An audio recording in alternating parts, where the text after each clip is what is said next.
சட்டம் படித்த மாணவர்கள் பயன்பெறும் வகையில் முதன்முறையாக திருச்சியில் புதிய சட்ட பயிலகம் துவக்கப்படுகிறது. சட்டம் பயிலும் மாணவர்கள் முதல் 2 ஆண்டுகளுக்கு நீதிமன்றத்தில் பயிற்சி எடுக்க வேண்டும். அதன் பின்னர் பார் அசோசியேஷனில் உறுப்பினராகி நீதிமன்றத்தில் வாதாடுகின்றனர். புதியதாக வரும் வக்கீல்களுக்கு போதிய அனுபவம் இல்லாத நிலையில் வாதிடும் போது தடுமாற்றம் ஏற்படுகிறது. இந்நிலையில் திருச்சி வக்கீல் சங்கம் சார்பில் நாட்டிலேயே முதல் முறையாக சட்ட பயிலகம் துவக்க திட்டமிடப்பட்டுள்ளது. இந்த பயிலகத்தில் புதியதாக நீதிமன்றத்திற்கு செல்லும் வக்கீல்களுக்கு சட்ட நுணுக்கங்கள், ஆங்கில மொழி பயிற்சி, நீதிமன்ற நடைமுறை ஆகிய வகுப்புகள் நடத்தப்படுகின்றன.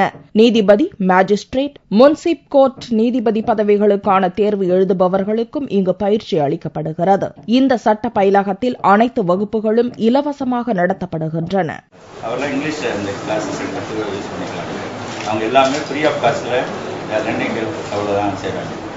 நோக்கம் அவங்களை நாங்கள் ட்ரெயின் அப் பண்ணோம். இதில் அவங்க எக்ஸாமினேஷன் பாயிண்ட் யூஸ் பண்ணணும்.